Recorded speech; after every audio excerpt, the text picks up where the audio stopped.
Une technique et une intelligence de jeu hors pair. Un pied gauche raffiné. Un dévouement pour le collectif. Antoine Griezmann est un joueur à part.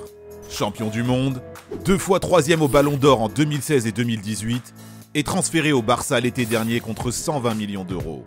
Le numéro 7 des Bleus fait partie des meilleurs joueurs de la planète. Pourtant, Grisy suscite toujours le débat. Ses lignes de statistiques ne sont pas celles d'un Robert Lewandowski ou d'un Sergio Agüero. Et sa capacité à répondre présent dans les grands matchs interroge encore. Son acclimatation difficile en Catalogne ne plaide pas non plus en sa faveur. Néanmoins, son activité et sa polyvalence au poste offensif mériteraient sûrement davantage de reconnaissance. Loin des stats et des strass, Antoine Griezmann est-il sous-coté? Abonne-toi à notre chaîne, nous mettons en ligne de nouvelles vidéos toutes les semaines. Avant de répondre à cette question, revenons sur le parcours atypique d'Antoine Griezmann. Snobé quand il était ado par de nombreux centres de formation français en raison de son physique jugé trop frêle, Antoine Griezmann a façonné sa carrière en Espagne. Parti à 14 ans faire ses classes à la Real Sociedad, il s'est progressivement aguerri, améliorant ses statistiques saison après saison. Ses performances rayonnantes à la Real impressionnent et lui permettent de participer en 2014 à la Coupe du Monde au Brésil. Là-bas, le tricolore se fait connaître du grand public et ses larmes lors de la défaite en quart de finale face à l'Allemagne émeuvent la France. Dans la foulée du mondial, le tricolore rejoint l'Atlético de Madrid, champion d'Espagne en titre pour un montant estimé à 30 millions d'euros. S'il était un joueur qui avait déjà fait ses preuves en Liga, Grisy arrive à Madrid en ayant la lourde responsabilité de compenser les départs de Diego Costa et David Villa. Habitué à jouer dans un registre plutôt offensif à la Real Sociedad, Griezmann change peu à peu sa façon de jouer au ballon. Il troque son rôle d'ailier dribbleur pour celui de numéro 9,5 et devient progressivement le maître à jouer offensif de l'Atlético. Influencé par son attachement aux racines sud-américaines et particulièrement uruguayennes, il développe également sous les ordres de Diego Simeone une grinta et une combativité de tous les instants. Il perçoit ses replis défensifs comme un élément essentiel pour progresser individuellement et en équipe, plutôt que comme une tâche ingrate. Auteur de 133 buts en 256 matchs en 5 saisons à l'Atlético, Griezmann se place désormais parmi les tout meilleurs attaquants d'Europe. Star en Espagne, il s'est imposé avec Neymar, Suarez ou Benzema comme l'une des meilleures individualités du championnat pendant l'ère Messi CR7. Si son dévouement sur le terrain et sa palette technique sont reconnus à leur juste valeur par les Espagnols, le prince de Mâcon ne semble pas jouir de la même considération dans l'Hexagone.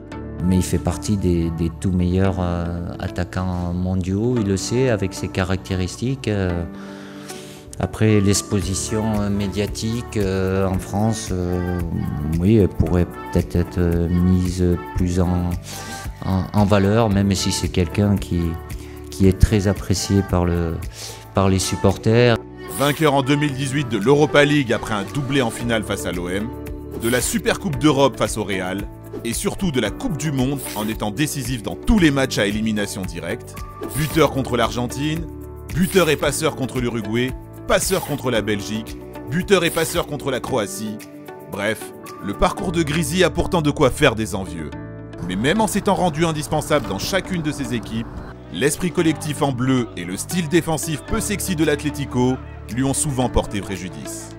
Moins égocentrique que d'autres, Griezmann ne jouit ainsi pas d'un statut de superstar qu'il aurait néanmoins mérité. Autre argument en sa défaveur, sa communication moins ficelée que les plus grandes stars du ballon rond. Les rumeurs de départ à Manchester United 2017 sur le plateau de l'émission Quotidien, la polémique après son blackface posté sur les réseaux sociaux, la mise en scène de son documentaire La Décision, durant lequel il annonce qu'il reste à l'Atlético, les déclarations sur son désir de remporter le Ballon d'Or. Griezmann paie les pots cassés de sa communication maladroite auprès du grand public. Enfin, l'éclosion de Kylian Mbappé et son profil spectaculaire le poussent en dehors des projecteurs. Chouchou un temps des Français en partie grâce à sa gueule d'ange et ses célébrations dansantes, mais surtout en raison de ses performances décisives lors de l'Euro 2016 en France, au cours duquel il finit meilleur joueur de la compétition. Le style sans excentricité de Griezmann marque dorénavant moins les esprits. Il n'en reste pas moins efficace. Récupération de balles hautes sur le terrain, décrochage entre les lignes et course sans ballon. Remise intelligente en une touche de balle, caviar sur commande, serial killer devant la cage. Grisy est à n'en pas douter, l'indiscutable et intouchable leader technique des Bleus. Archétype du joueur complet et d'homme dévoué pour le collectif, il a permis à cette équipe de s'installer sur le toit du monde. Pourtant, son travail de l'ombre est irrégulièrement reconnu à sa juste valeur. Oui, Antoine Griezmann est sous-coté, Mais le petit prince de Mâcon a les armes pour devenir une légende du football français. À lui désormais de s'imposer comme un joueur indispensable au Barça et d'écrire encore quelques belles pages d'histoire avec les Bleus et enfin mettre tout le monde d'accord. Merci d'avoir regardé notre vidéo.